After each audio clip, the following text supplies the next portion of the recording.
Good evening and welcome to October 11th, 2011 Committee of the Whole. We're in open session. The next item on the agenda is the discussion on carrying concealed weapons. We'll ask Attorney Feber to start the discussion out on that.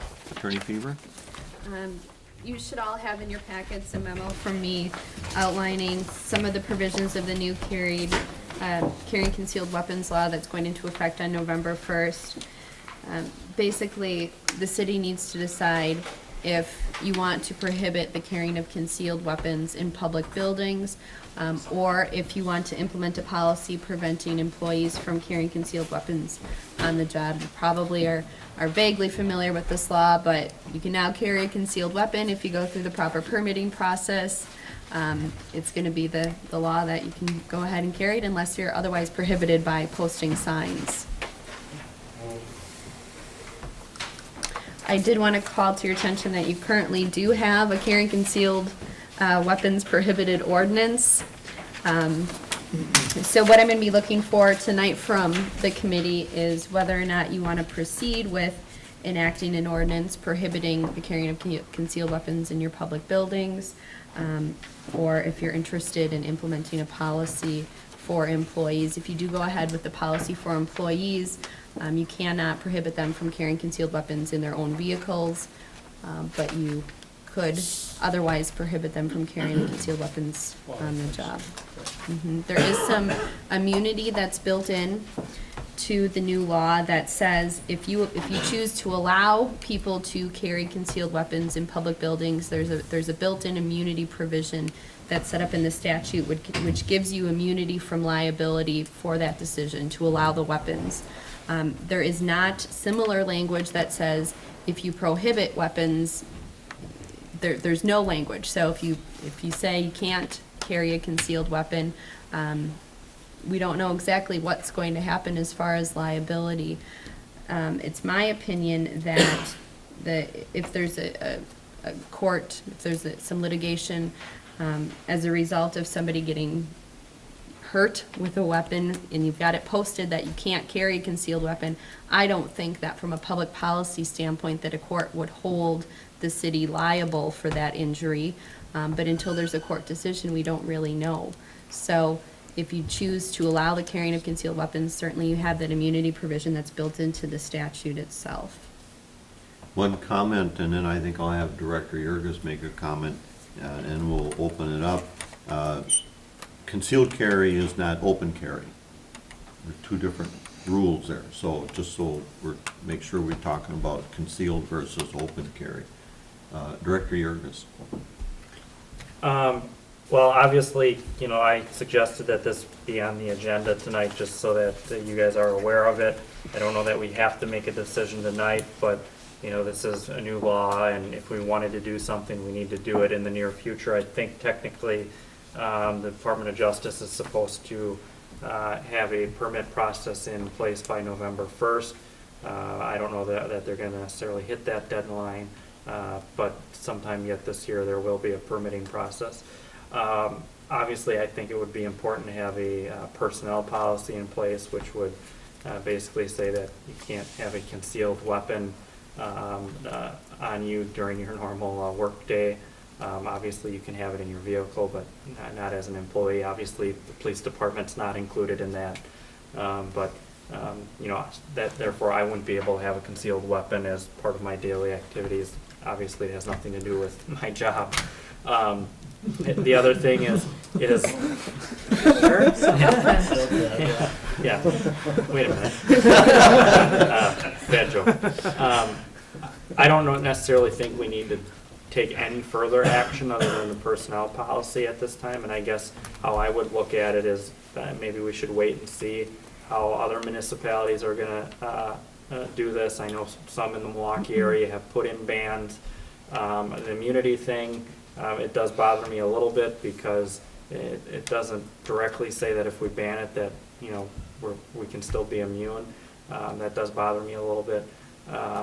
And if someone's going to do damage with the weapon, they're probably going to do it regardless of having a permit or not. So I don't know that we necessarily need to do anything with banning the concealed carry in public buildings at this time. But certainly you could put that ban into place. Okay, Attorney Fever, and then we'll open it up to council. And Director Jurgis had asked if I knew what other municipalities in our area were doing. I did check with some of the other attorneys that I work with. And I can tell you that the town of Sheboygan is considering an ordinance tonight.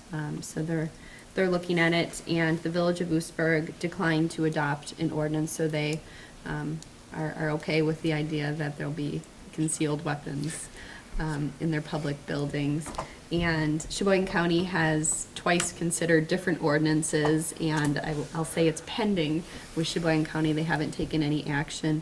There is currently a statute that prohibits the carrying of firearms in public buildings. There will be an exception to that statute for those who have a permit to carry concealed weapons.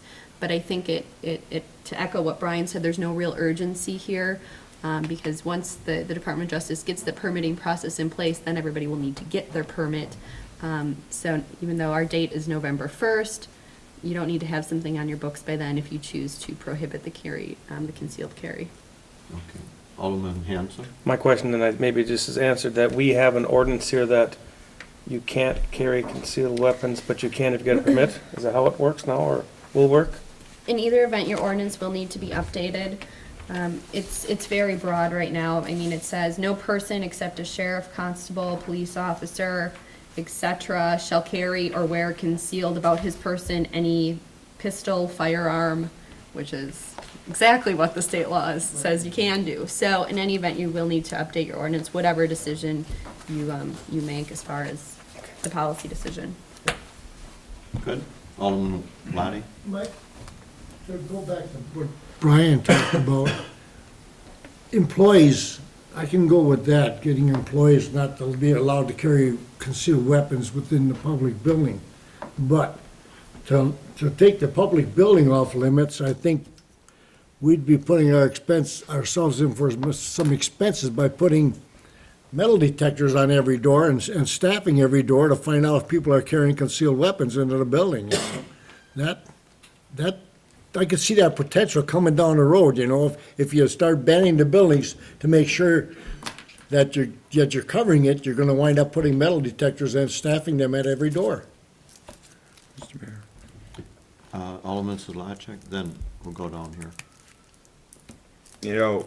To go with what Alder Lottie just stated, and the statement earlier was, if you say you can't carry a gun, someone does, something happens, somehow the city would become liable. What's the difference between a school? The law says that no one can carry one into a school. Right now, well, who's responsible for making sure nobody carries one into a school? The school. Is the school responsible, or is the state responsible because they've said the school doesn't have to? I think the school is supposed to, don't they?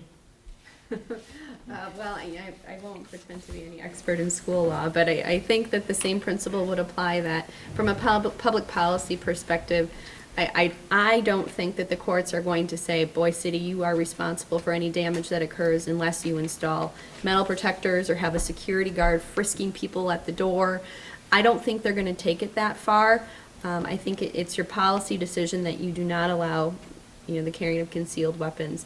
But I don't believe that you're automatically going to be liable if you don't have the security guard and you don't have the metal detectors, much like the school doesn't have those now.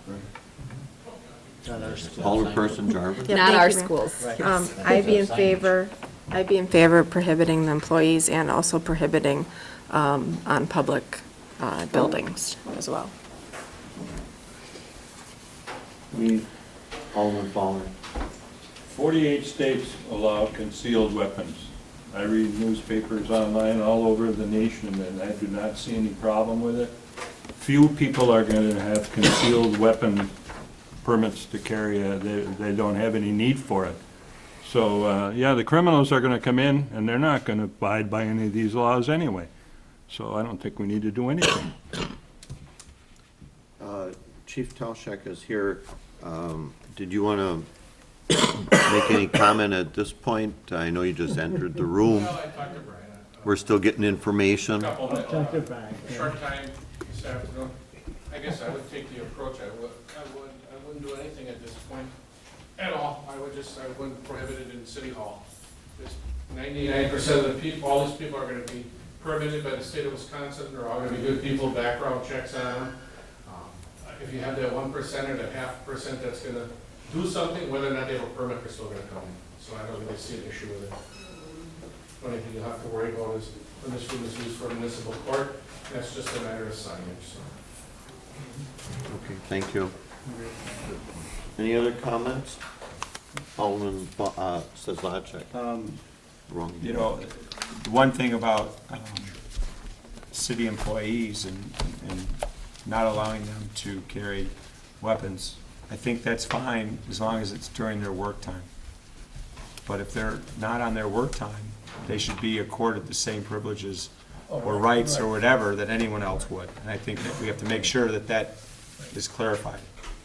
In the performance of their duties. Correct. Any other comments? I have 4 minutes to 8. We'll take a 4-minute break, and then we will commence with the common council meeting. We stand adjourned.